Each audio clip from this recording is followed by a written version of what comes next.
Hey guys, welcome to the 12th episode of Pure Grade Puroresu, and I am fucking furious because I just spent 3 hours recording and editing this episode. I spent over 2 hours just sitting down and recording it. It ended up being just over an hour, and then my lovely fucking program Audacity decides to fuck me over just as I'm editing. I'm like halfway through editing, and then it says, oh, here's your debug report. What's this? And then the entire thing fucking crashes. But hey, look, 20 minutes ago, I saved a copy, so it's okay, I'll just load that. But no, somehow that fucking gets corrupted as well. And I even had enough room on my laptop, so it's not like that was an issue. But yeah, if I can find a program to replace Audacity, I will fucking happily do so, because this program is so fucking annoying. And it's like, goddamn, I just did a review. I thought I gave some good analysis, some good off the cuff comments and points, and now I've got to try get that magic back. But you know what, guys? When life fucks you over like this, you just gotta say, okay, I don't care if it's midnight, I don't care if I've got to get up early tomorrow, I just gotta go back, gotta sit down in this chair for another hour, and I just gotta do this shit again. And look, I'm not even gonna bother with the few minutes of housekeeping that I do at the end at the start of each episode. I'm just gonna go through this show with as much passion as I can for the analysis. I don't want my analysis to be lacking, but I'm just gonna I'm just gonna get right to the point. And I feel like, at least because hey, I've had practice, I don't think I need to rely on my notes as much right now. I'll sort of just do this off by heart. I feel really bad because in my initial review, I gave a build up to the Excite series. I was going over how I was watching some of the Junior Battle of Glory matches, and I was like, oh, let's see how this leads up into the final. And I also did sort of an overview of the All Japan shows in the Yokohama Bunker Arena. But you know what? Life decided to fuck me over. I'm just gonna have to go right into the shows. So first match, we had Atsushi Aoki, Gianni Valletta versus Hokuto Amore and Osamu Nishimura. So Aoyagi and Amore, they are new All Japan rookies. I believe Aoyagi just started this year, and I think Omori started in late January. Then we also have Valletta. He's the I guess he's this week's random gaijin who's appearing in All Japan. All Japan always cycles through them. And we also have Osamu Nishimura, who's he's a veteran. He's been around quite a few promotions. So look, this was a very, very average opening match. The story was, you got the rookies, they're sort of running through their usual moves. We have Valletta. He was really playing up being a heel. He was sort of antagonizing his own partner Aoyagi. He actually looks a bit like Bruiser Brody, which is maybe that's the only reason All Japan brought him in. They're like, okay, you can't really wrestle, you have a very basic bruiser style, but you have long curly brown hair, so we're bringing you in, and you can be a tribute act. And Nishimura, he was really the only person that stood out here, just because he was going for some very stiff strikes. And it was funny because that would sort of stand out, because you got the young lions going for very basic, sorry, I always call them young lions, you got the rookies going for very basic rookie holds, and you got Valletta just brawling, and then you got Nishimura, who's showing everyone this is how you fucking work a match, this is how you throw a strike.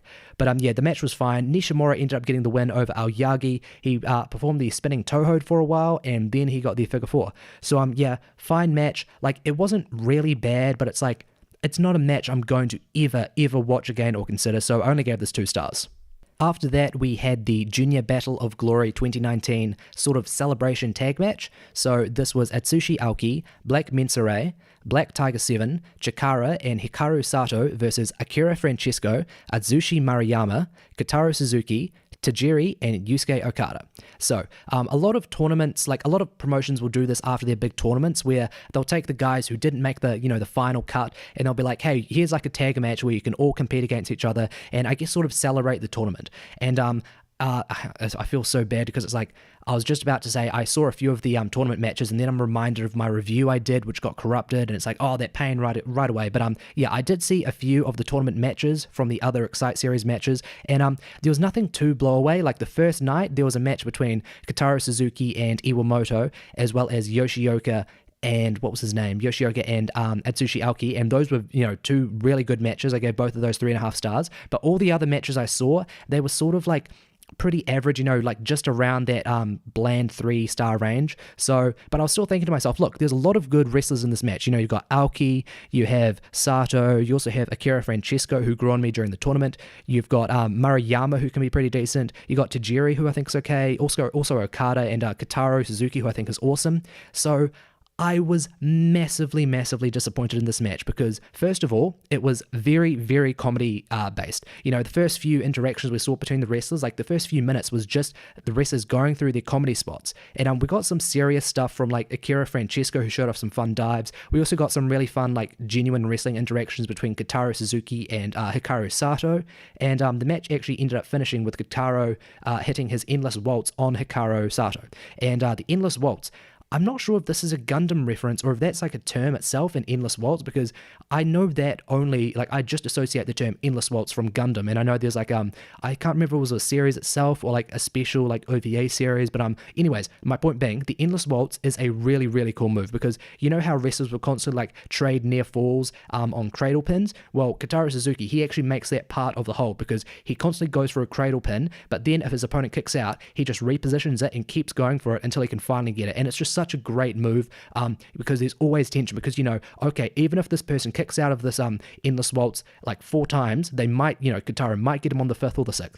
But yeah, look, this match was still really disappointing. I was really hoping this would be just like a very fun blow off of the junior style, like everyone showing like, hey, we didn't make it to the finals, but we're still awesome, and this proves it. But yeah, ended up just being 2.25 stars, pretty skippable. This next match was definitely the worst match on the show. This was Jun Akiyama and Mitsuo Momoto versus Masanobu Fuchi and Takao Amore. So this match, I believe it was positioned as being like an anniversary celebration match for Fuchi because Fuchi came out and then like a bunch of people in suits came out and, you know, gave him flowers and posed for photos. And the best thing related to this match was the fact that Toshiaki Kawada, he got a surprise appearance. He came down to the ring and, you know, shook hands with Fuchi and took a photo. And obviously there's a big history with Fuchi and Kawada because they were the 2 guys of, I think, like 25 who left All Japan in the exodus to Noah. So they sort of have, you know, quite a strong bond there. They're the few guys that remain with the company. And yeah, this match itself, this was totally skippable. Look, the youngest people in this match were Akiyama and Amore at like 49. You had Mitsuo Momoto, who's actually the son of a legendary wrestler and the godfather, or I guess the grandfather of Puroresu, Ricky Dozon, and he was 70 years old. And then you had Fuchi himself, who's 65. So look, when your youngest wrestlers are 49 years old, like almost 50, you know this isn't going to be a work rate heavy match. So the match started off, we had Fuchi and Momoto. They were sort of trading some comedy spots where both guys are not really willing to make clean breaks. And that's sort of cute for the first while because it's like, oh, look at this skinny Momoto. He's really getting annoyed with Fuchi, but then he's not making clean breaks himself. And then Fuchi was going through his like signature spots where he goes for like his shoot punch and he tries to hide it from the ref. And when the ref's like, hey, Fuchi, what the hell do you think you're doing? Fuchi's like, oh man, it was just a clean open palm strike. And the crowd, like, I will never get sick of the crowd always like getting, like buying into Fuchi's shtick when he does that. It's always cute because the crowd's always like, when they were like, oh yeah, we're pretending that we understand that Fuchi did a clean attack. And the only other thing that really appealed to me here was when Akiyama got in the ring, he was stealing Fuchi's spots and he was really like healing it up, being quite aggressive against Fuchi. And look, people love Akiyama, but he was getting amazing heat from this crowd. They were just like, oh, you bastard, you're making Fuchi look bad. And we did get some serious wrestling for a bit between Akiyama and Amore. You know, obviously they have a bit of history from their All Japan and Noah days. But look, this match really wasn't anything special. I believe Fuchi ended up rolling up Momoto with like a cradle pin for the win. I might be mistaken on that, but who really cares? This was like, you do not need to see this match unless you're like really big on nostalgia, especially for All Japan itself. So, you know, I gave this like 1.75 stars, not something you need to go out of your way to see. So at this point in the show, I was thinking to myself, wow, we've just had 3 relatively bad matches, and like at least one of them had a few like impressive moments, but mostly these were totally forgettable, nothing I will ever want to watch again or want to think about again. And I was like, damn, is this just going to be like a 1-match show? Is that Miyahara versus Suwama main event, is that going to be the one thing I take away from this 4-hour show that I'm going to have to slog through to get to eventually? But luckily, I was blessed with a very good, not a very good, that's a bit of an overstretch, like a really solid tag match. So this was Kai, Shuji Ishikawa, and Yuma Aoyagi versus Yoshitatsu, Yutaki Yoshi, and Zeus. So, as you can tell by that lineup, this is the first serious match on the show. You know, this isn't, you know, oh, let's get our, you know, 70 and 60-year-old veterans in the match with a bunch of rookies who have like 2 months experience. This was like, okay, let's get like our upper card stars, even, you know, some of our ex-main eventers, or I guess, you know, main eventers who aren't who happen not to be in the main event, and let's put them in a match and let's see what happens. And hey, wouldn't you know it, this ended up being a good match. Like, if you're not already big on All Japan, or you are but you just can't be bothered sitting through their bullshit undercards, this is where you should start the show, with this match. So this started off, we had a bunch of fine interactions from various pairings. The main story of the match ended up being that Aoyagi, one half of the All Asia Tag Champs, was being dominated by the entirety of the opposing team. We also got some really cool moments with Ishikawa and Zeus, and you'll remember from late last year when Zeus was Triple Crown champion, Ishikawa challenged him and they had a really, really great match. Some really beastly power moves and stiff strikes, and that was the same here. I always love watching those two go at it. I can't actually remember if they're in the same Champions Carnival block, which I will go over eventually, actually after this match, but yeah, I was really enjoying that. But really, everyone was really impressing. Like, everyone was getting their own time to go into the ring and show off their stuff. Kai, he would go in and hit his flurry of kicks. And Kai is someone who, he doesn't always impress, but whenever he gets on a stage, if he is motivated, he can be phenomenal. And he gave a great little showing here. Yoshitatsu, he also gave a really strong showing. He ended up playing quite heavily into the story of this match. And now look, I know it's sort of it's a bit, what do you call it? Cliche, I guess, to say, oh, Yoshitatsu's good, guys, I swear. But look, it's true. He genuinely is a good wrestler now. Like most people, I still don't get excited when I see him. He sort of has that Yoshitatsu, that Yoshihashi syndrome. What is it about people with Yoshi as part of their first name that makes them just unappealing to people as wrestlers? Anyways, Yoshitatsu, he's been impressing for a while in All Japan. I'm not going to say he's up to the level of even a Zeus or a Doring, but he's a solid mid-carder, He has a nice display of high-flying moves. He also has some decent holds. I really like how he does that, it's sort of the arm triangle with his leg going into it as well, that sort of thing. He also has some really solid kicks. That always surprises me. I don't know if he actually has a kickboxing background or something, but to be fair, you don't really need a professional background in a sport in order to let out some strong kicks. But anyways, he had those as well. Yeah, I thought he was really doing well, and he continued dominating Aoyagi, so that story sort of continued. And at that point I was really surprised, because I was thinking to myself, Aoyagi, he's one of the champions of All Japan, so why is he being made to look so weak? And it's okay, I can understand all the other wrestlers he's up against. They have more experience than him in terms of years in the ring, and they're also, more muscly than him. But it's don't you want to keep your champion looking strong? But eventually, I understood why they did this, because they had Aoyagi, in fact, roll up Yoshitatsu for the win. So it's sort of he makes this sort of miracle comeback in the end. So at the end, I was okay, I guess I understand the story they're going for here. So this was a fine match with some fun interactions. I only gave this 3 stars. It's nothing too special, but if you're looking for a decent match to start off the show with, go to this one. Don't go to fucking, that opening match with the rookies. It was fine, but you don't need to watch that. There are way better rookie matches on other shows, especially from All Japan. So yeah. Next, this is not a match, but this is the Champion Carnival blocks and entrants which were announced. So I'll quickly go over these.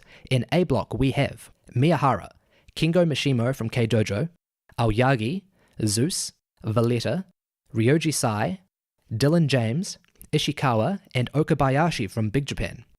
Then in the B block we have Doring, Sam Adonis, who I think is from CMLL and also maybe some US Indies, Jake Lee, Nomura, Yoshitatsu, Yoshida from Dragon Gate, Daichi Hashimoto from Big Japan, Joel Redman, who I believe used to be in NXT, and Suwama. Now, obviously closer to the actual Champions Carnival, I'll give a better, more appropriate preview. But just for now, my first few comments. First of all, that A block is stacked as hell. We're going to have at least 3 awesome matches, as long as they're not on some, random, 400-person show in some, what do you call it, a... Not heck, but a sort of random country across Japan. As long as it gets a Korakuen main event, or in Osaka or Kyoto, one of those big cities that actually cares about wrestling. Does Kyoto care about wrestling? Oh, who cares? Anyways, my point being, 3 big matches: Miyahara versus Zeus, Miyahara versus Ishikawa, and Miyahara versus Okabayashi. And then obviously you've also got Zeus versus Okabayashi and Okabayashi versus Ishikawa. But we all know that Miyahara is the star of All Japan. He's usually the one putting on the best matches. So those are the 3 matches I'm really looking forward to. I am so stoked that Okabayashi is in the Champions Carnival. I looked it up, and God, once again, I'm reminded of my failed first attempt of this review, but I initially thought he had never been in the Champions Carnival, but turns out he was actually in it back in 2012, and since then, Sekimoto has been in it, and look, I think Sekimoto was great. I just don't think he's on Okabayashi's level in terms of just being a pure powerhouse, so I'm really, really excited to see Okabayashi in this. Something that is really confusing is that Dragon Gate have chosen to put Yoshida in this, or I guess maybe All Japan chose Yoshida, but really, like, who would choose Yoshida from all the other Dragon Gate members? And look, I'm like, if you've listened to my Dragon Gate reviews, you'll know that I'm someone who's actually on the high end for Yoshida. I think he's very entertaining, he's a bit goofy, but he's also a really, really good powerhouse when he needs to be. So I'm thinking to myself, why of all the possible Dragon Gate members, why have they chosen Yoshida to be in this? And I was thinking to myself, maybe Dragon Gate is thinking, you know, All Japan's smaller than us, we don't need them to promote us, and we're not going to risk sending away our stars like, you know, Yoshino or who else, you know, Naruki Doi. We're not going to risk sending them because we need them for our own shows. So they're just like, okay, let's check our C and D grade roster. Oh, Yoshida, he's probably not doing too much with RED. We've got a bunch of other guys like Sakamoto and Eita and Park. So Yoshida, you go have some fun in All Japan. And look, I still think Yoshida's probably going to have some really fun matches, but yeah, that's such a weird choice. I really hope it pays off. I was also a bit disappointed that we didn't end up getting a Noah entrant, because last year we had Marufuji, and obviously he had some great matches there. And look, I didn't need Marufuji in this year again. If anything, that would have been a bit boring. But like, you know, you've got Shiozaki and Nakajima, even Masakita Miya, you know, who else? Sugiura. That would have been fucking awesome if they showed up, because like, we already see that they do have a working relationship. You know, Noah, there was some Noah wrestlers on the Giant Baba Memorial Show, and obviously we already saw that Marufuji participated in the Champions Carnival last year. So I guess it's just because Noah is my second favorite pro wrestling promotion behind New Japan. So I was really hoping like, oh, can we see Shiozaki? Can we see Nakajima? I just really want some more stiff dudes in that, you know, tournament, you know? Also, the B block is remarkably weaker than the A block, and I feel like that's always the case with like the Champions Carnival or the G1. There's always one block where they just put all their big stars into, and there's another block where they usually just set it up just to have like one wrestler run the run the gauntlet and just win all the matches, so that way you can still tell a good story even if you're not having blowaway matches. So yeah, look, I'm always really excited for the Champions Carnival. I usually never end up following it in entirety. I usually watch like the first like night and then the finals, and that's it. This year, obviously with this show, hopefully it's going to keep me on track, and I'm going to review, if not every night, at least the majority of the nights. This next match was a singles match, a special one, as they're called, between Dylan James and Naoya Nomura. So, Dylan James, I literally just found this out. I've been noticing him in like 0-1 and All Japan these last few years, and I never realized, but he's a Kiwi. I was thinking to myself as I was watching him wrestle, I'm like, what's that tattoo? And I was like, that looks like the South Island of New Zealand. And then, yeah, sure enough, the dude's from Auckland. So, look, just because you're from the same nation as me, it doesn't mean I'm going to cheer you or like you, but I do keep that in the back of my mind, being like, you know what, I should support this guy to some extent. And look, this guy does not need to rely on his nationality to win me over, because I thought he had a really solid match here against Naoya Nomura from Next Stream. Like most matches, as I am very well known to point out, this started with some 50-50 grappling, but Dylan James being the much larger, much stronger opponent, he ended up getting the better of Nomura, and the story for, I'd say the majority of the match was just Dylan James playing the sort of monster bruiser role. He'd work over Nomura with some really, really big, chops, strikes, and, like lariats, all that sort of stuff. Nomura would always get like a burst of energy where he'd be able to hit off pull off a few like big power moves or some strikes, but Dylan James would usually always reestablish that he had control, being like, okay, Nomura, you're getting a bit slick out the mouth here, I'm gonna have to put you in your place.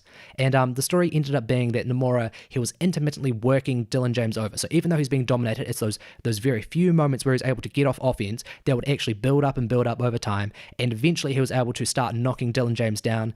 And even then, when Dylan James would continue to have control, Nomura would usually rely on split second positioning, where he'd be able to get behind James or avoid one of his attacks, and then that would give Nomura the advantage. The match ended up ending after Nomura, he had like a crazy series of moves. I actually had to write this down in my notes because I couldn't possibly remember all of this. So first of all, he hit a spear in the corner, then he hit a German suplex, then 2 top rope splashes, and then his maximum Death Valley bomb, and that gave him the win. So I thought both guys they sort of worked like the sort of stiff style match, but it's not like they're just relying on like pure strikes. It's not like they're just mindlessly throwing their arms and legs at each other as hard as they can and saying that makes a good match. They really do just have decent technique, and they both had some really good power moves as well. I did think it felt a bit like forced to have Nomura, like obviously I understand he's making these intermittent like comebacks throughout the match, and then he makes one big comeback at the end, but it sort of felt a bit forced where it's like, okay, Dylan James did so much damage to Nomura, maybe there should have been a bit more time for Nomura to work over James, because this was a relatively short match, I believe. Like, let me check how long this went. Yeah, so this only ended up just going like slightly over 10 minutes, and I feel like I know because I've already done this review once. Thanks for reminding me, Lewis, myself, but I'm going to be saying this a lot throughout this night. This match ended way too soon, because this match was just getting like really, really good just as it ended, because when Nomura hit that onslaught of moves, I was like, oh damn, this match is really picking up. I can't wait to see what James is going to bring to, balance it out and put Nomura back in his place. But then Nomura just got the win. So, yeah, that was a bit disappointing, but the match was still good. I gave this 3.25 stars. I haven't watched too much of Dylan James, even though I've been aware of him for a while. But, yeah, I guess it's just because I always feel a bit awkward watching gaijins in Japan, because I always feel like they're just going to be wrestling a really lame, like, US Western style, and they just won't fit in. But, yeah, Dylan James, really, like, hard hitter, really decent worker. I'm excited to see more of him. The next match on the show, this was actually, like, I do have to think to myself about whether this was match of the night, because, and I'm shocked this doesn't yet have a match guide entry on Cage Match, because this was a fantastic match. This was the finals of the 2019 Junior Battle of Glory, and this was Koji Iwamoto, the junior champion, fighting Seiki Yoshioka. Now, Yoshioka, I'm just reminded of my review I did earlier. I'm going to stop. I probably sound like such a bitch. I keep going on about, I did a review and it got corrupted and now I feel bad. Hey guys, I'm gonna man up. I'm gonna get over that, okay?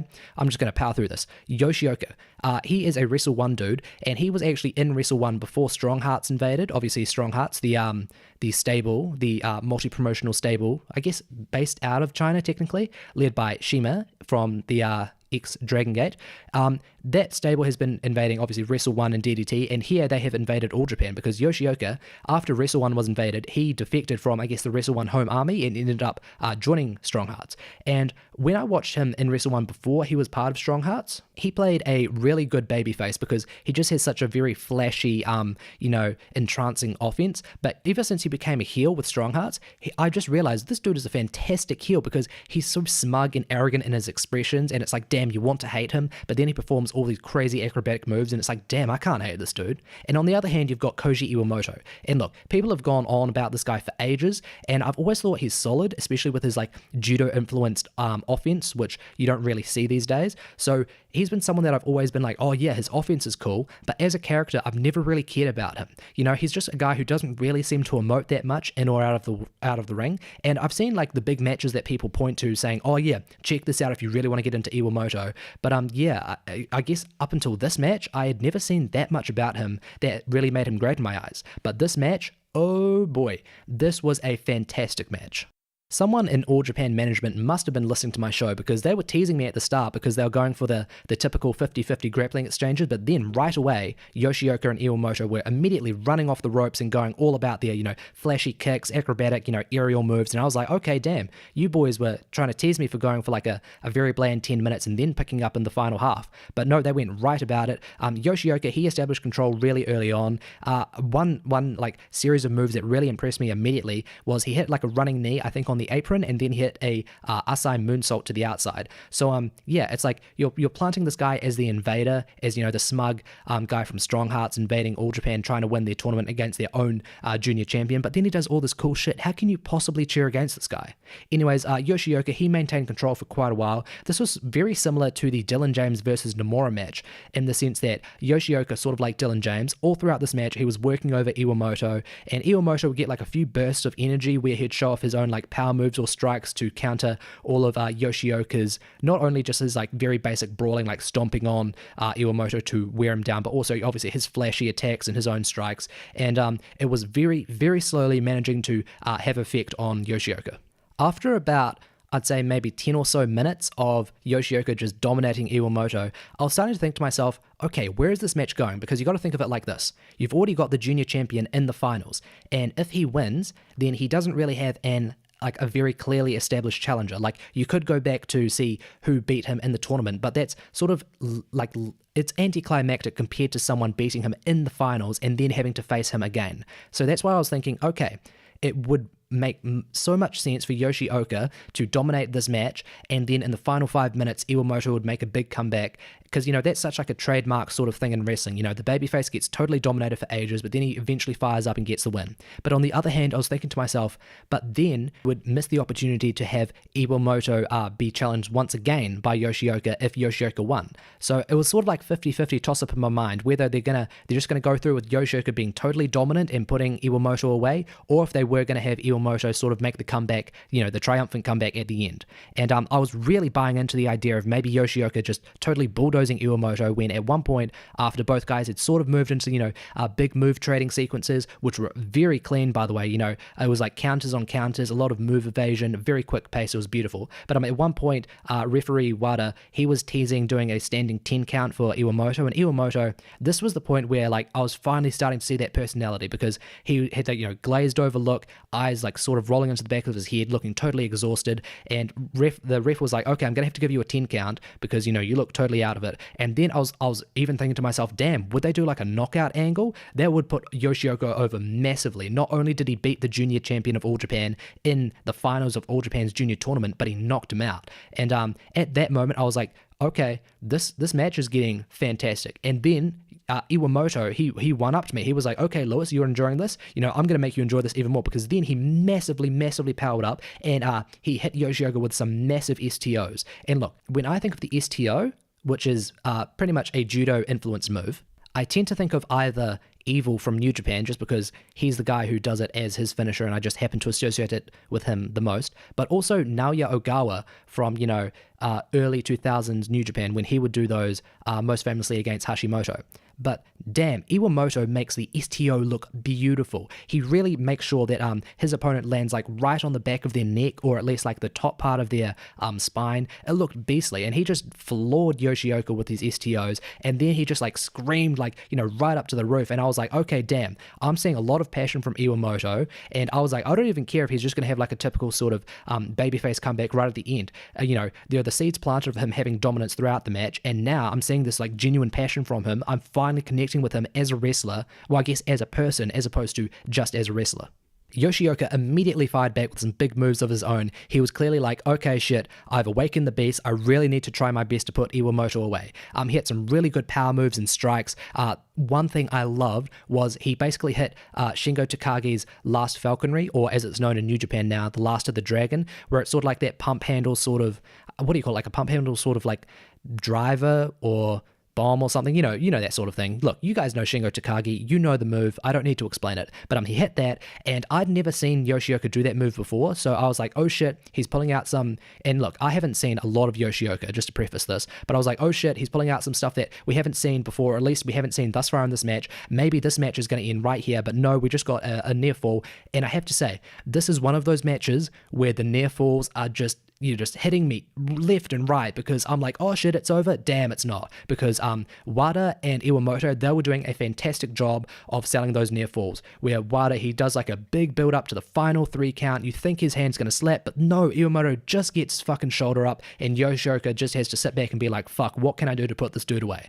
And in the end, Yoshioka did in fact fall to Iwamoto. All match long, Iwamoto had been trying to hit his trademark judo throws, which he uses as his finisher, but Yoshioka was always avoiding them, always able to grapple with Iwamoto and just, eventually grapple his way out. But finally, Iwamoto ended up hitting 2, and he put Yoshioka away. So I loved this match. There was a good story told of, the babyface being worked over by the, the douchey sort of arrogant outsider heel. Some fantastic interactions, very good chemistry. Both guys, I love them going back and forth in those big move trading moments, even when they're just not going for big moves, but just trading and countering and trading and countering. It's just all so fun. And look, this is why I said earlier that you'll hear me quite frequently in the show say how I wish the match went longer, because this match was just getting, this match was great, but it was just getting fantastic in those last few minutes.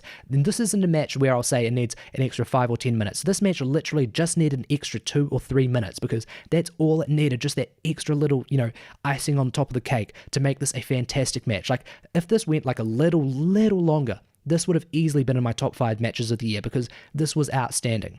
And now we have the interesting situation where, and hey, plaudits should go to All Japan, because they did something that Japanese companies haven't been known to do, at least in the recent years. They decided to take their champion and give him a massive push by having him win his respective tournament. So now Koji Iwamoto, he is the junior champion and the junior tournament winner. And apparently his first decree as king, his first act as the winner of the tournament, is to make up for his loss against Kotaro Suzuki on the first night of the tournament. And you'll remember that I said that match was quite good. I gave that 3.5 stars. And I believe I also thought at the time, damn, if these guys have a rematch, this could be even greater, because it'll be on a bigger stage. So I'm really looking forward to that. I was also thinking about where All Japan will take their junior title for the rest of the year, because I understand the story that's being told with Iwamoto is that he really had to struggle before finally winning the junior title, and once he finally got it the first time, he actually lost it rather quickly, but then he finally got it back at the end of last year, I think, and now he's on a very dominant run. He's already champion and he's just won his junior tournament, so you have to think that they are going for sort of like a really strong ace push. Like, it's not like he's just going to be a champion for 100 days. I sort of see them going for I'd say at least the majority of the rest of the year. And I was thinking to myself, okay, for the heavyweight division, they sort of have Miyahara, who's their young star, and that's it, because they haven't really pushed anyone else. And in the junior division, they have Iwamoto, and that's it, because they haven't really pushed anyone else. And look, they still have some solid hands like Atsushi Aoki and Hikaru Sato, who, you don't really want to put the title on them again, but, they're like solid hands who can, main event, well, not main event, but, be in a big junior title program. But I was thinking to myself, look, if they want to establish Iwamoto as a champion, as an ace in the junior division, that's good. That's a very good idea. But they need to start building up a younger star alongside him. And I was thinking to myself, like, I'm looking at the other entrants in this tournament, and I'm like, okay, you're an outsider. You're a guy who's just visiting. You're a guy who's just visiting.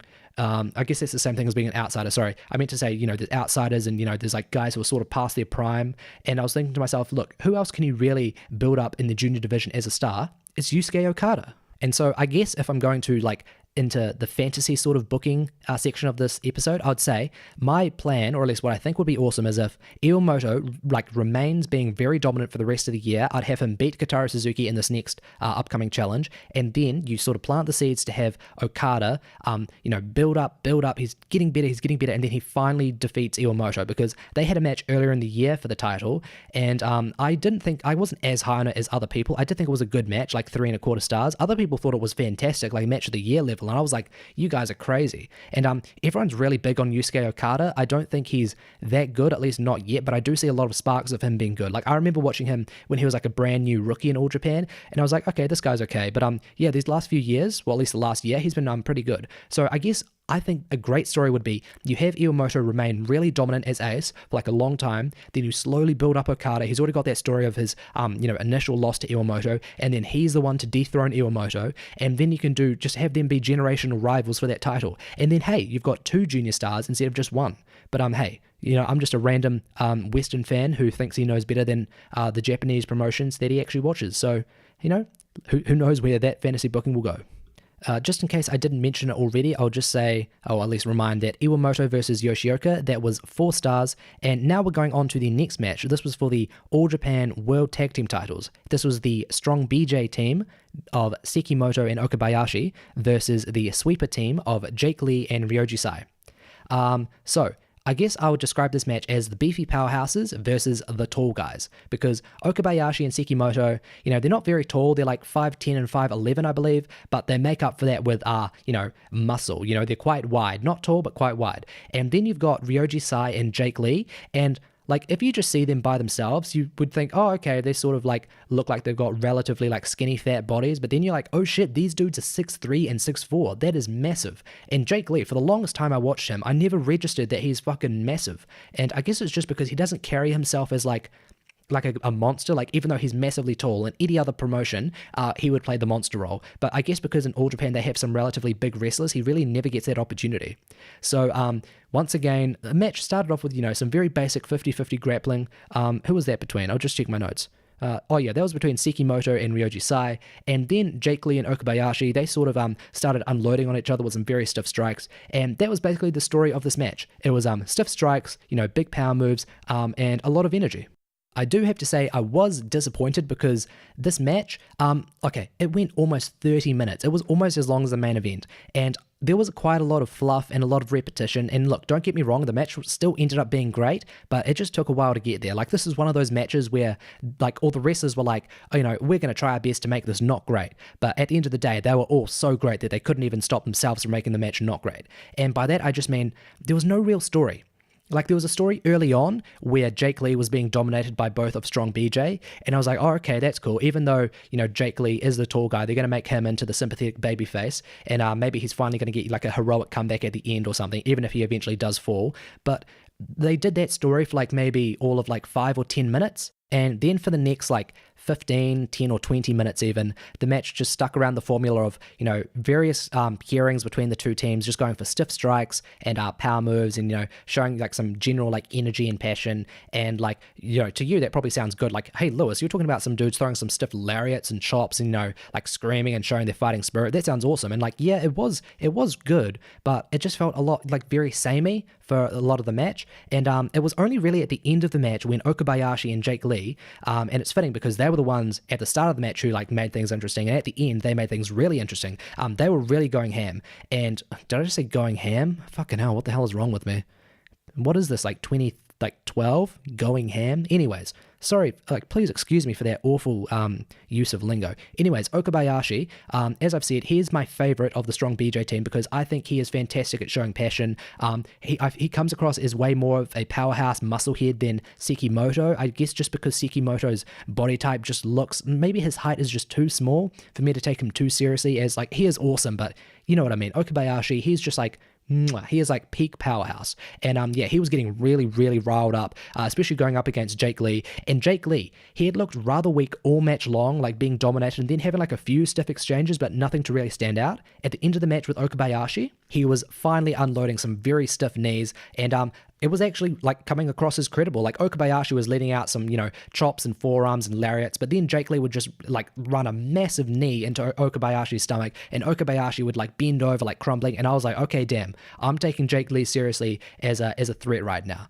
And it also took a while. This is surprising because usually Strong BJ are really good at this, but it took a while for Strong BJ to properly fire up, because there'd be moments where they'd sort of like scream and you'd be like, okay, finally things are going into the next, stage of the match, but then they would never really capitalize on that because they'd usually continue like going 50-50 with Lee and Sai. And I guess that was another issue I had. It felt like too frequently both teams were just like 50-50 and neither really had the upper hand, but eventually Strong BJ, basically you can tell, the one thing that you need to look out for to tell if Strong BJ are going into overdrive is, look, is Okabayashi opening his jaw as wide as he can and screaming, and is Sekimoto doing the same? And if the answer is yes, then they are getting serious. And obviously it was really good when they finally picked up. They're so energetic, like their energy is infectious. They really are the sort of dudes where like you want to feel motivated. You just watch these dudes and how like ecstatic they are to be in the ring fighting for their lives, and it's like, damn, you just wish you had that much passion. And they were pulling off, their signature tag team moves. It was really fun. That's when we led into the Okabayashi and Lee interactions,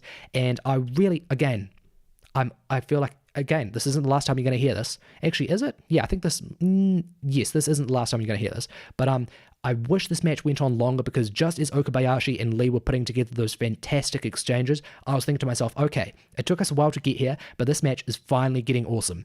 But just like that, Okabayashi went up to the top rope, hit a massive splash, and he ended up getting the win. So even in spite of all the issues I pointed out, I will still say that, this is a typical great performance by Strong BJ in All Japan. They usually always deliver in these big matches, and Jake Lee and Ryoji Sai, they're guys who don't like always get to impress, but this was a pretty big stage for them, and I thought they did really well. Again, this match did not need to be 30 minutes long. This should have been at least 20 minutes long, and they really should have rearranged things so that, you know, the final 5 minutes, that should have been in the final 10 minutes. So we should have got like an extra 5 minutes of big exchanges between, you know, all four guys. That would have made this a really good match. Well, it was already a really good match. I should say it would have made it a solidly great match, because this wasn't as good as Iwamoto and Yoshioka, which I gave 4 stars, by the way. You know, you should remember. This I gave like about 3 3/4 to 4 stars. Like it's sort of in that, you know, middling sort of range between those two ratings. You know, I'm really pedantic about ratings. Sometimes I'll be like, oh yeah, it's 9.257, that sort of stuff. I don't know why. It's just, you know, you feel like, you know, you think of a rating and you're like, damn, that just fits this match so perfectly. And yeah, so about 3 3/4 to 4 stars for this match. And hey, Iwamoto and Yoshioka, they did a 4-star match in half the time. So, you know, you got to think, look, okay, you can give me a great match where like half of it is okay and the other half is amazing, but I'd much rather just have a nice little short great match like what Iwamoto and Yoshioka gave me. But hey, it's nice to have diversity, because you got a nice, you know, a great junior style match, then a relatively great, you know, hard-hitting tag team match. And now we come to the main event, which is the match that I'm sure everyone here who clicked on this video or, you know, downloaded this episode is dying to hear me review. And look, you guys don't know how happy I am to finally be here, because, you know, this means I've almost entirely redone my review, and I'm gonna fucking save this shit as soon as I can as an MP3, so even if fucking Audacity's files mess up, I'm still gonna have a copy. So hey, fuck you, Audacity, that's gonna be the way that I save myself from your shitty program. Anyways, let's get into this match. First of all, I just have to say, the story here was that Suwama, he pinned Miyahara in a multi-man tag in late January. And in the pre-match video package, they were building up like 2 moves as being pivotal for both guys. So for Miyahara, it's his blackout knee. He's, you know, very well known for that. And for Suwama, it was, I believe, a new move he's introduced, which is the last German. So obviously Suwama, he's known for his, you know, massive powerhouse suplexes and also his finishing move, the last ride powerbomb. And so the last German is basically a wheelbarrow German. It's really cool. And I think that was the actual move he used to beat Miyahara in that late January tag match. One little thing I need to criticize before we get to the actual match, I did not like how Miyahara was the one to come out first. Now, Japan is usually really good at, you know, keeping, you know, tradition and honor with regards to their titles and having their champion come on last, because he's the guy with the title, he's the most important. But for some reason, Miyahara came out first, and I was like, okay, maybe this is Suwama's hometown, so it would make sense for him to come out last and get like the big audience plaudits. Even then, I wouldn't want to do that, but I was like, okay, if that's the case, then I can understand it. But I checked, and I think the guy's from like Fukuoka or something, which I'm pretty sure isn't near Yokohama. So Yokohama, sorry. So yeah, I have no idea why they did that. It was a random choice. Then I was thinking maybe this is like a last hurrah for Suwama, so they want to give him like, you know, the big entrance at the end. But I just keep coming up with ideas, and I was like, well, that doesn't really make sense. So yeah, can anyone let me know why he came out last? Is there a reason? Anyways, let's get into this match, because despite that little criticism, this match was fucking awesome, and this ended up being my match of the night, unsurprisingly. There is one little, it's not really like an issue, it's more just like a confusion, because I'll explain as I get into the match. So the match starts and Miyahara is immediately struggling with Suwama's power. Like as soon as they lock up, Miyahara is immediately letting out these yells of, you know, exertion and I guess sort of anger at not being able to move Suwama, who's way bigger than him, you know, larger and wider and taller. And eventually Miyahara has to resort to some heel tactics where, and look, Miyahara's been doing this for a while. It's really funny how sometimes he acts as like the pure, you know, white meat babyface for All Japan, where it's like, oh, he's the guy who kept the company afloat, he's the ace, he puts away all the bad guys, and then he's like pulling at Suwama's hair, or, you know, dragging his legs into the post on the outside, or throwing him to the guardrails, and he's also even getting in Wada Kohei's face, like the ref's face, and it's like that referee, Wada, he is beloved by fans because he is one of the guys who stuck with All Japan all throughout the Exodus alongside Fuchi and Kawada. So it's really surprising when you see that, and then you think to yourself like, hey, what about when Miyahara is constantly like badgering the fans to cheer for him and clap for him? You know, that could also come across as quite heelish. And then I'm thinking to myself, oh my god, is Miyahara a fucking heel? Is all these things that we thought was just him being eccentric, is he actually just like a dickhead and he's actually meant to be a heel character, but he's so good in the ring that fans just like cheer for him? Because look, and I'm not saying this is bad, but you sort of get mixed signals when this guy's meant to be your ace, which is like when you have an ace, they're meant to be like a fan favorite. Like you can't really have an ace who's a bad guy because then the fans don't want to watch your promotion because the guy leading it is someone who really, doesn't get on their level. So yeah, that's just something that I think they need to clarify. Like All Japan needs to come out with a statement. We would like to, comment on the status of Miyahara as a face or heel. Obviously, that's exactly what I'd want. But anyways, they soon corrected this confusing issue, as even though Miyahara was in control, he was going for a dive off the apron onto the guardrail where Suwama was, and Suwama had been, pretty, sympathetic selling at this point. Miyahara had been unfairly and, some would say illegally working him over, but Suwama just got out of the way of this dive, and Miyahara supposedly went neck first into the guardrail. I'm pretty sure he landed like more around his shoulder or his like chest, but obviously he sold it as if he went throat first, and he started spluttering as if he'd been choked, and from there Suwama went around and started targeting Miyahara's neck. And so this is basically what I expected. I expect, Miyahara with his fantastic babyface selling, of exhaustion and pain. I expect that story, and I expect Suwama as, a violent giant, as he, given the namesake of his tag team. I expect him to be working over Miyahara for like the majority of the match. And so that's what we started getting, and I was really enjoying Suwama's work. And look, people love to say that, so I always talk about this with Suwama. People love to say that Suwama is like washed up and that like, ever since his layoffs from injury these last few years, he just hasn't been the same. But then the dude goes out there every single year, almost like every other month, he puts on a fantastic match, and he's like, oh yeah, you Western fans think I'm washed up? Hey, go fuck yourselves. That's pretty much what he does, because the dude, okay, his movement is sort of shot, but he still has some massive lariats in him, his awesome double chops. He puts so much passion into his performances. He's one of those guys, like, he really is the equivalent of Tanahashi, where it's like, okay, even if his offense isn't the most athletically impressive, you can see the passion in his eyes. You can tell this guy, he's not just a wrestler. He is a person who is a wrestler. That sounded like needlessly pretentious, but you know what I mean. It's like he doesn't just perform moves. There's a person behind all those moves that you can connect with. And I actually found myself cheering for Suwama as the match went on. But anyways, Suwama, he's targeting Miyahara's neck. One thing I really loved is he's going for these sleeper holds, basically the rear naked choke, except in wrestling kayfabe, you can't, like the rules say you can't choke. So he's going for, the sleeper hold, which is basically just like a jaw lock, I guess, or like a chin crank. I should know this. I've started doing Brazilian Jiu-Jitsu. I think it is a chin crank or a neck crank. Sorry, I'll get it right next time. So anyways, Suwama was going for those cranks of, whatever sort. And it was almost like I was watching a 90s All Japan match by the way that Suwama started really, really wrenching in those holds. And it's like, that's the sort of shit that, Kobashi and Kawada would do that always made their holds really compelling, because there's a way to make a hold where the match just totally dies because you're not really doing anything. You're literally just placing your limbs around someone and just sitting there. But Suwama, he made it so interesting because he immediately starts cranking and, throwing Miyahara around from this position. And Miyahara, he's doing a great job, like letting his lips sort of fill up where it's like, okay, you can see he's gasping for air, his eyes are going shut, you can tell he's like spluttering, really struggling. So it's just like those little details in a match that can, push it from being like a very good match to a great match. One thing that did weird me out was that they did the story of Suwama targeting Miyahara's neck for like 10 minutes and then they just dropped it. And look, I'm not like a big selling fetishist, but I do criticize Miyahara because I think even he could probably like sell his like limbs better when they're worked over. Like, I can take a wrestler who, like, if their leg is being worked over, if they at least reference the leg, like they gesture towards it or they show that they're somehow being impacted by it, like they don't need to do it all the time, but if they're doing it at least once every now and then, and like especially after like very big moves, then I'm like, okay, your selling isn't fantastic, but it's good, and it's good enough for me to not have an issue. But with Miyahara, like I'm thinking back to the Kai match he had earlier in the year, which I actually just saw.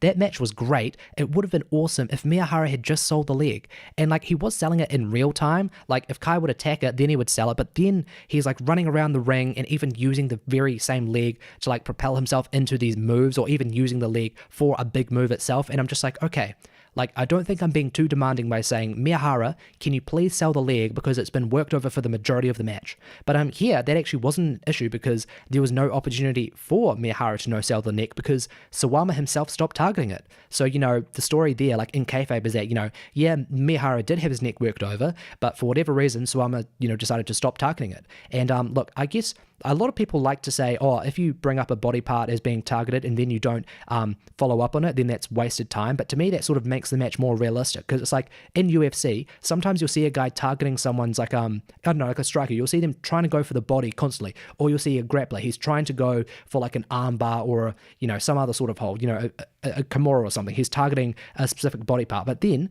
if he thinks, oh, okay, there's actually another opening I have here, then it makes sense for them to abandon it, because some people are so focused on making a match a story, they forget that it doesn't come across as believable if everything is like if a match is so like heavily focused on being a story, it loses its sense of realism, which makes wrestling. So I didn't really mind that, but at the end of the day, I am sort of like, okay, why introduce neck selling for so long if it's not going to play into the rest of the match? I was still sort of like, even though I just said, you don't have to have it play in, I was like, okay, but what's the point then? Why make those 10 minutes sort of, worthless? Well, not worthless, sort of not as interesting as they could have been in retrospective. Anyways, at this point, we had our roles very firmly established. So Suwama is playing, the big brute, the monster, just clawing away at Miyahara. And Miyahara, I should say Suwama's clubbing away at Miyahara, because, he's sort of like a caveman as opposed to like someone who's struggling to escape. Miyahara was the one who was, scraping and clawing his way out, because he was being totally dominated by Suwama. But eventually he was able to put together his, his usual signature moves, like the blackout knees, some of his, German suplexes. And eventually we were starting to get into, big move trading territory, as I like to call it. And look, both guys very solid. We're getting some really nice near falls. The story became that Suwama, he'd even used his last German, and that hadn't put Miyahara away. So he was trying to get the last ride powerbomb, and he's like, okay, this is the move that will finally put Miyahara away. But the two times that he tried it, Miyahara would constantly, wriggle out of the hold, and Miyahara, he would actually end up going for his German suplex, and that wouldn't win. So then he was like, okay, I need to go for the shutdown German. No one kicks out of that because it shuts them down.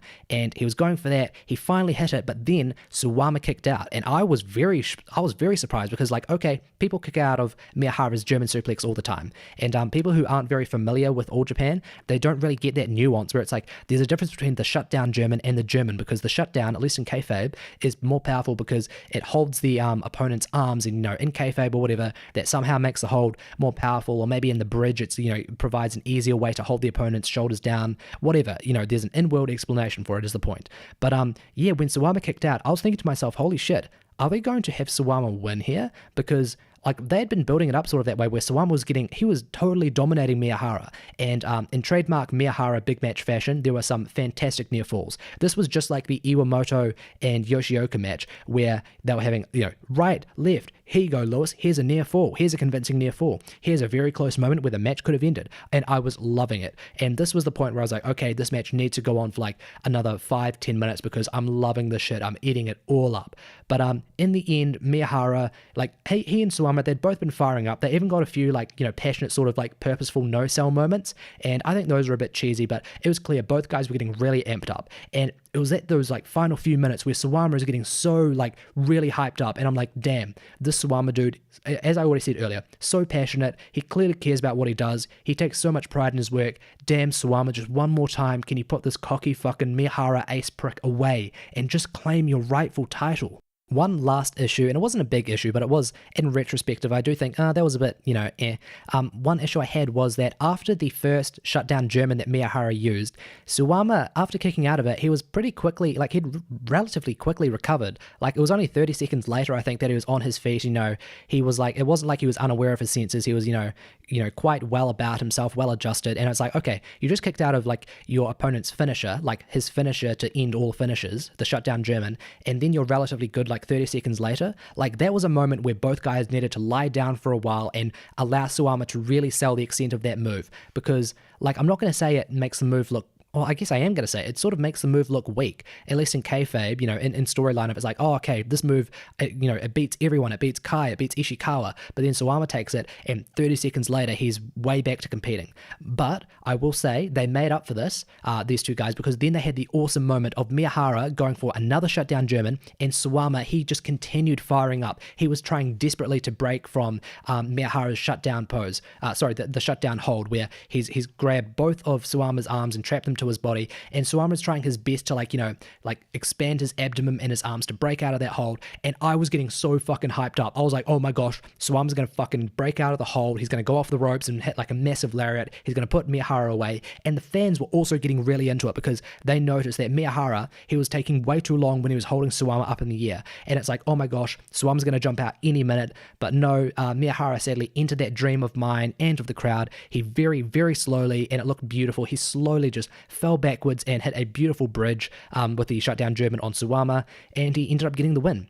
So that brought this match to an end, and at the end of it, I was exhausted. This was another match where there were a few moments where it was slightly dull, but those final 10 minutes, and I'd say still the majority of the rest of the match was just so solid.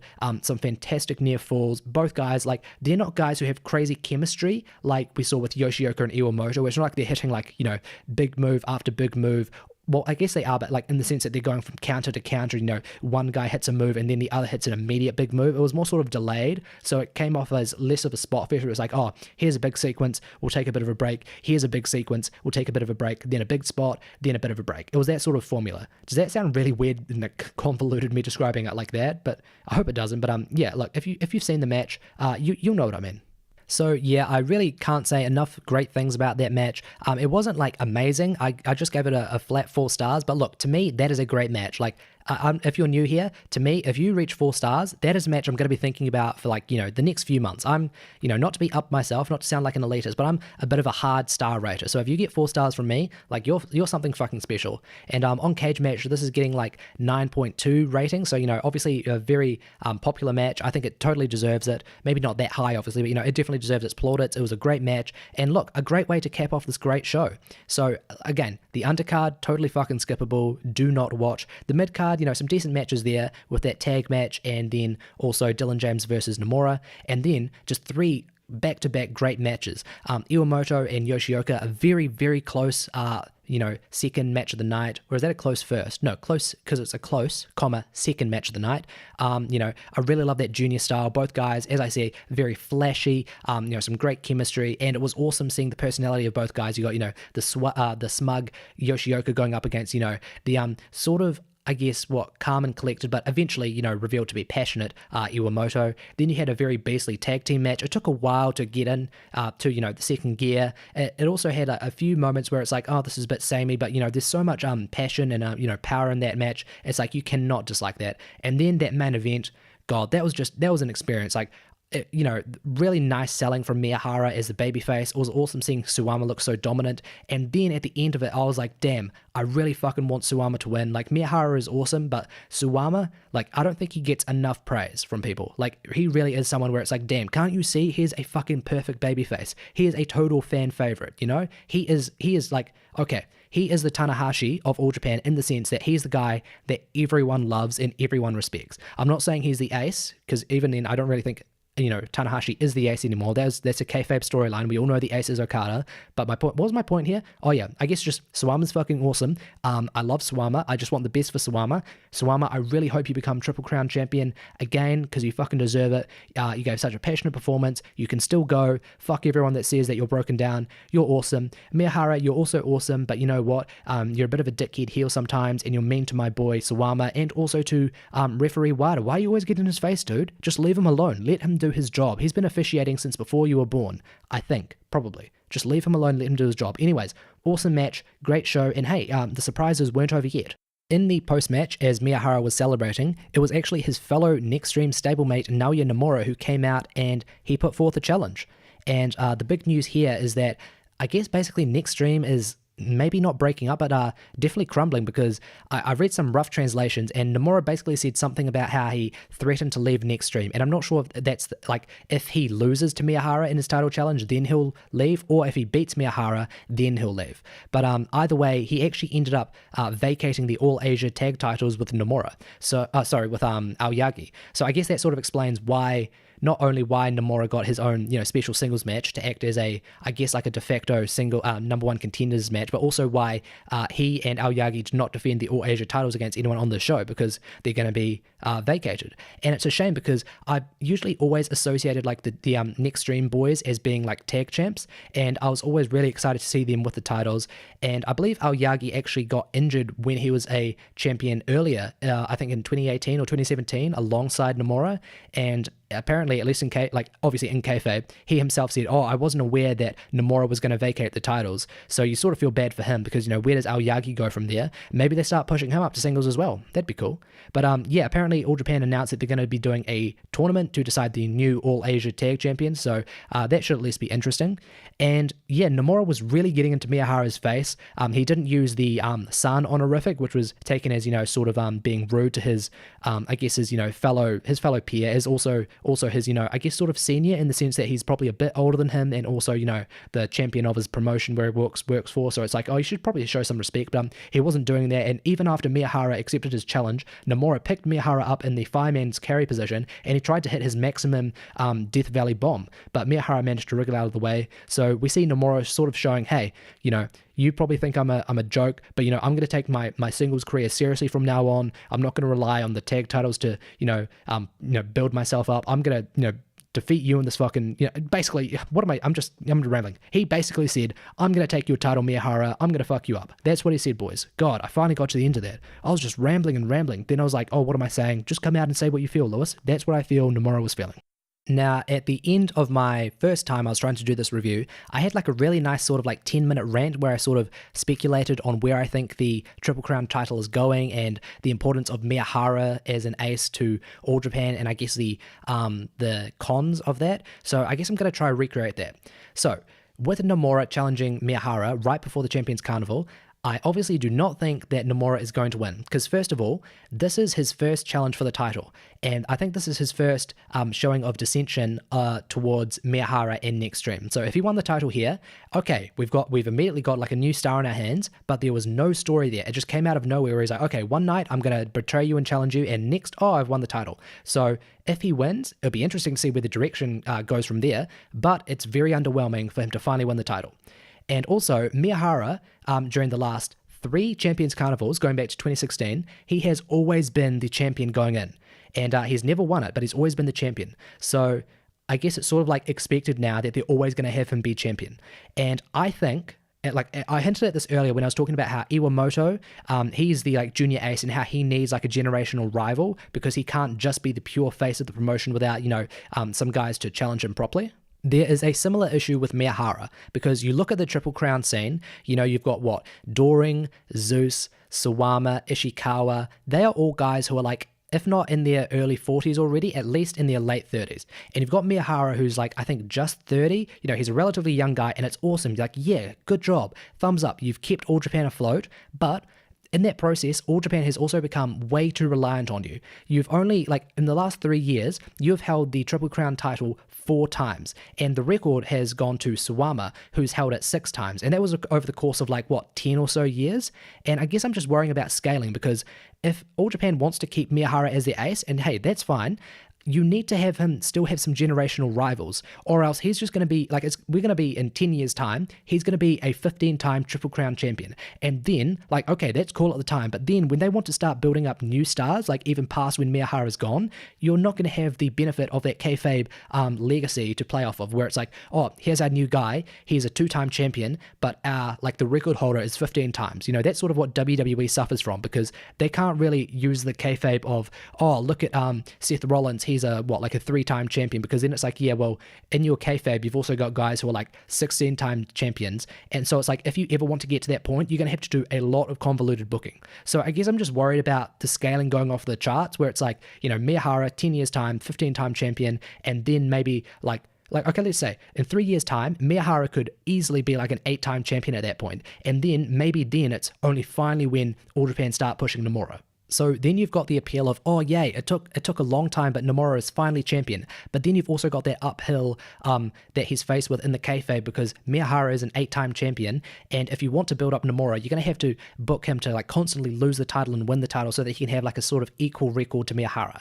And look, you don't have to have everyone be on like the same number of titles, but look, I think that like there should be some generational rivals for Miyahara who should at least have like a similar number of title reigns. Like you can still have Miyahara be like 2 or 3 ahead, but you just don't want Miyahara to become the entirety of All Japan. Even if he's been that way for 3 years, that's just because they were struggling. But now they're at like a solid point where, you know, they're stable. They need to invest in younger guys. And obviously I would think, look, they need to go for Jake Lee and Nomura. Those are the other young guys who can go not to Miyahara's level, but, you know, they're very impressive, just like Miyahara. So I guess what I would do is Nomura would lose his title challenge against Miyahara, but then he would win the Champions Carnival, he would re-challenge Miyahara, and then he would win the title from Miyahara. And after that, I think you need to keep Miyahara away from the title for a while. And that sounds like sacrilege to some people because he is the All Japan ace, but guys, he's been playing that role for the last 3 years. He's done a very good job, but you can't just rely on him. As I keep saying, you need to build up some other guys. So why not give Nomura a run for like, you know, 200 days or something and establish him as a new guy to take seriously in this Triple Crown scene? There's a similar issue of power scaling with Okada in New Japan, because the guy's only like just over 30 and he's already a 4-time champion and he already has the record for the most days as champion. So then it's like, okay, if you want to build your company around this guy for the next 10 years, where do you go from there without just totally making him the face of New Japan? Because he could easily, like with Miyahara, in 10 years' time, Okada could easily be like a 10 or 12-time IWGP heavyweight champion. Maybe not that much because New Japan sort of books their titles for longer. You know, like he could easily have broken Tanahashi's record at that time. And, you know, hey, that's fine if he does it over 10 years' time. But you also got to think about all the other stars they're trying to build up, because if you're just focused on having Okada constantly get the title and constantly, you know, have this many days added to his reign, then what about all these other guys you're trying to build up to the company? Because if the company just becomes about Okada, if it wasn't already in like, you know, 2016 and 2017, then fans might get a bit sick, because like, don't be confused. Even though Okada is massively popular, especially right now, back in like 2015, 2016, 2017, people were getting sick of him being like the face, because they're like, oh god, this guy's champion again, we're getting another 300, 400 day reign, and I just don't want that to happen with Miyahara. So I do think it's best if, look, you can have Miyahara be the guy who, let's say, he'll hold the title for like, you know, more or less 2 years, but then he'll be away from the title for like, you know, a year. And that way you can still have him as the de facto ace even when he is not champion, and you can always have him struggling to, you know, reach the very top heights of All Japan. He can always, you know, have some great matches, but that way you can also build up other stars and you don't wear fans out on him, because then there's always going to be a big struggle for him to finally get the title. And then once he finally gets the title, you know, it's so joyous and he has like a massive reign that makes up for, you know, all the time that he actually wasn't champion. And again, that's just like a dumb Western wrestling fan from New Zealand just talking his bullshit about what he would do. I'm pretty sure All Japan will be totally fine without my expertise. You know, I think like they've managed to keep themselves afloat with Miyahara. I do trust them that they are going to do something with Nomura. Like, I don't think right before Champions Carnival they're just going to have like a totally throwaway match. I really hope that Nomura is allowed to excel in his challenge, and I really, really hope he does at least well in the Champions Carnival. Like, truth be told, I don't need him to win it, but I would like him to have a very good showing. And yeah, look, if we come back in a year's time, at least by the start of 2020, and Miyahara is still like the entire face of All Japan and there's no other young stars to challenge him, and look, I don't care if you throw fucking Doring or Ishikawa or Zeus back in. They're guys who are getting old. I want some young talent, okay, All Japan? Because you can't have Miyahara forever, okay? Anyways, look guys, I fucking did it. I spent fucking 3 hours doing my first review. I was editing it, I got halfway through, then fucking Audacity decided to shit itself and die, and I just went right back down to the basement. I did the recording all over again. It was actually easier because having just said all this stuff in my first review, I pretty much knew all my points off by heart. Yeah, I hope I still came off as natural and, you know, charismatic as I always do. Yeah, so finally we made it to the end. This was a great show. I have to give this an 8 out of 10. I'm a massive New Japan, you know, fanboy, but I have to say, apart from Wrestle Kingdom, this was the best show of the year. Definitely go out of your way to check this out, especially those last 3 matches. You know, you'll sort of vary in how you'd rank them. I'd definitely say first match, Suwama Miyahara, then Iwamoto Yoshioka, and then the tag title match. But yeah, a lot of good stuff on the show. You should definitely check it out. If you've never watched All Japan, this is a really great moment to jump in. Those Champion Carnival blocks, those are interesting. I'll obviously review those as we get to them. Yeah, thanks for checking me out, guys. This is Pure Grade Pro Wrestling. This is the 12th episode. You can check me out on Twitter at Pure Grade Puro. That's Pure Grade Puro. You can also search for the show Pure Grade Pro Wrestling on YouTube, iTunes, and Podbean. I'm not sure what I'll cover next time. Just keep tuned to the feeds, and you'll see it as I update it. Okay, guys, I'll see you guys later. Peace, goodbye forever. Hopefully I don't fuck this up once again.